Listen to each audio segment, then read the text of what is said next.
Hi everyone, we're going to be doing an informational session on Loom today. So what Loom is it's a video recording tool. So it is not a tool where you can converse with people. That would be Zoom or like we're doing right now on a Google Meet.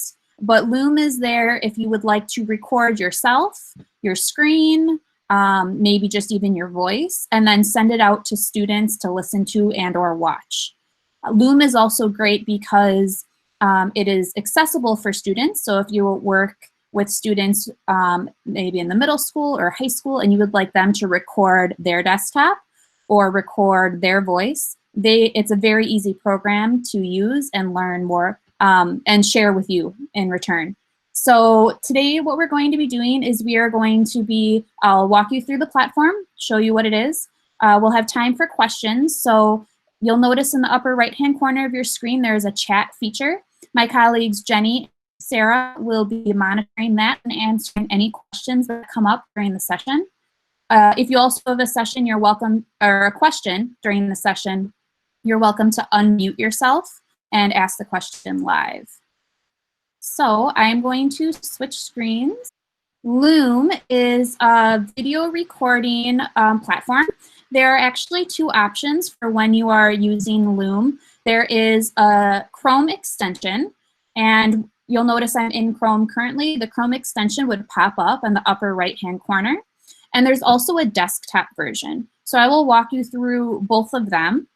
The reason why we are suggesting Loom as opposed to Screencastify, if you're familiar with that program, is that because of everything that's happening with education and teaching remotely, Loom has offered Pro free for students and teachers. So if you sign up during this time period, you will continue to have access to the Pro features because you are an educator. That being said, it is very important that when you do sign up, and I can walk you through signing up at later in this session, that you do use your SASD.net account so that they can confirm that it's an education account and give you Loom Pro free. Okay, so at Loom, I'm going to first show you our desktop, our Chrome extension.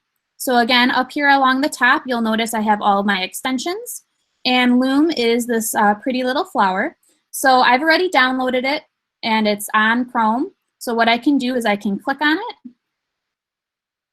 and then it brings up our options. So again, you'll notice I have the ability to record my entire screen and also have a camera. My camera is located in the bottom left-hand corner. I can change the size of my image if I want my image larger for students to see or smaller in the corner. I have the option to record my screen only. When I do that, you'll notice that my picture actually goes away, or my video feed goes away, and a picture pops up. It would be whatever image that you currently have set to your Google icon. And then the other option is to have your camera only. This would not be recording your screen, but it would use your camera on your laptop to record your face. I've had a couple of teachers already use this if they want to do like a read aloud or even a mini lesson, but they don't need their computer screen being shown. So those are our three options that we have. When I go to start recording, I just hit the start recording option. The first time you hit start recording, whether you as a teacher are using it or your students are using it, you will probably have to allow your camera and or video.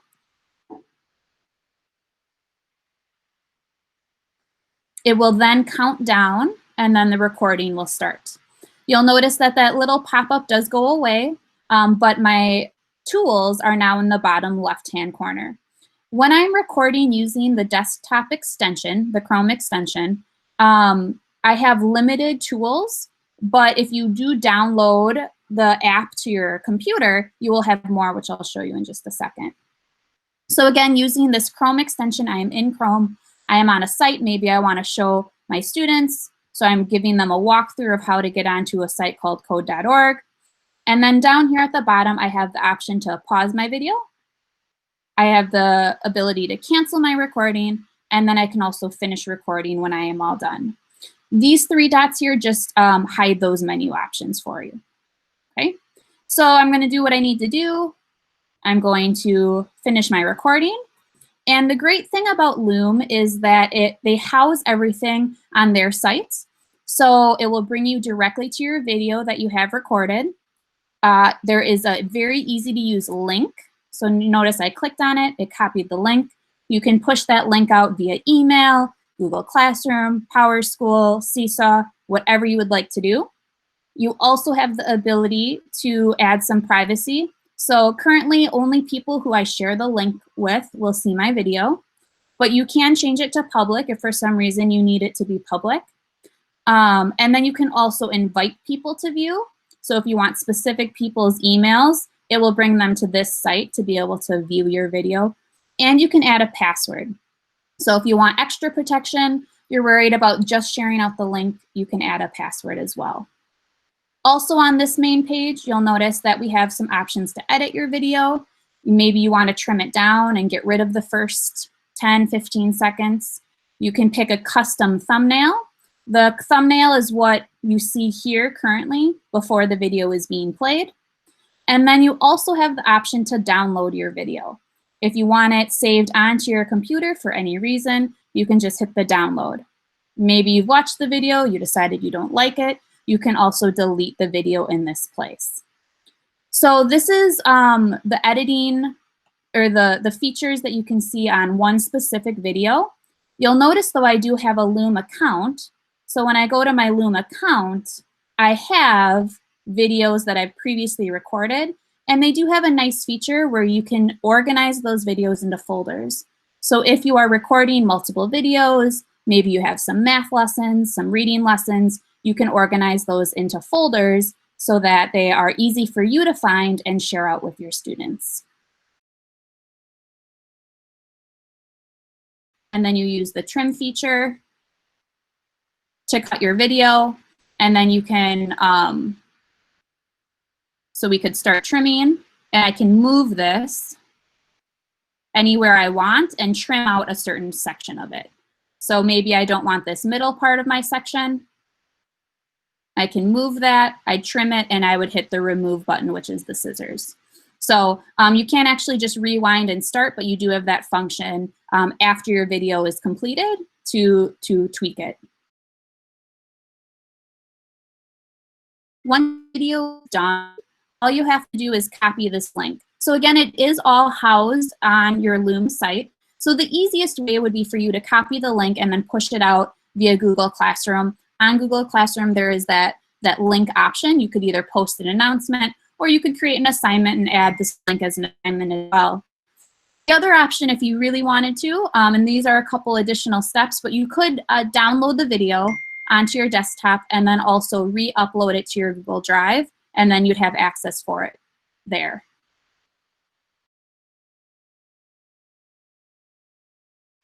Okay, so I showed you the Chrome extension. So again, that's adding it to our Google Chrome to use this program.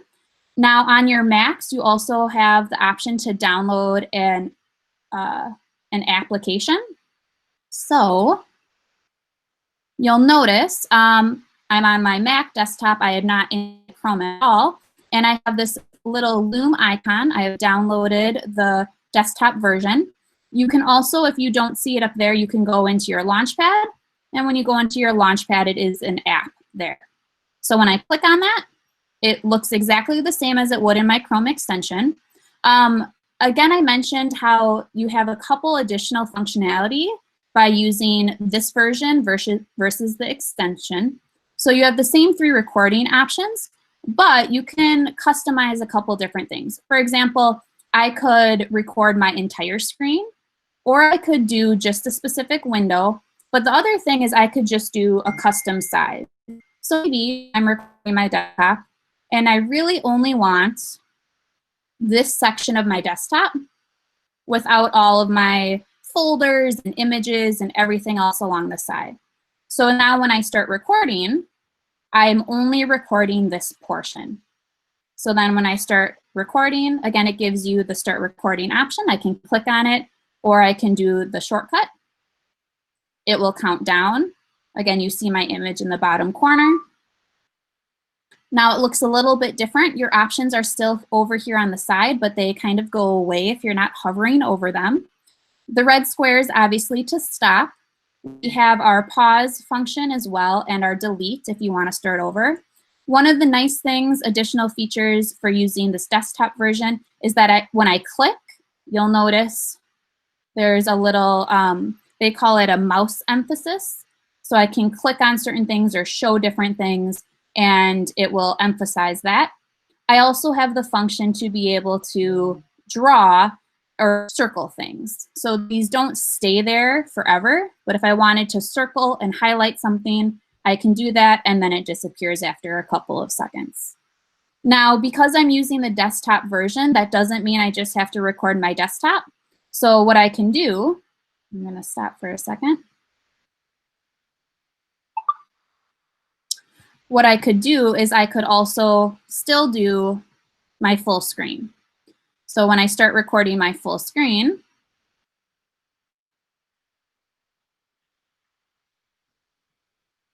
I still have access to all of my things below. So if I have a Word document I want to show people, or maybe I do want to go back into Chrome and show them things on Chrome, I still have the mouse emphasis and I still have the drawing feature. So again, this was my desktop that I was recording. I have my link that I can copy. I have my trim feature, and I also have my download. Everything's all there, and then all my videos are then stored in my account. So here's all my videos. There's my current, the video I did previously, and then the video that I just did.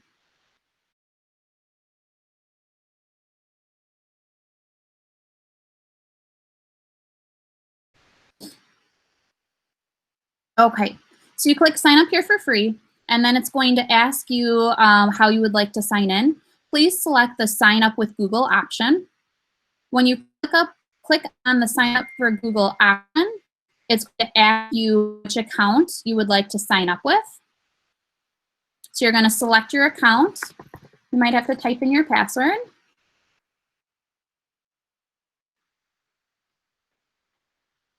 It will give you some conditions, terms, and you'll have to agree to that.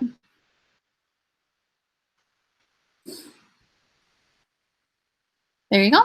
Once it accepts that, then you are obviously going to select that you are using this for educational purposes. Again, this is a secondary step to make sure that you are going to be using this and getting the pro version for free. And then you can hit continue.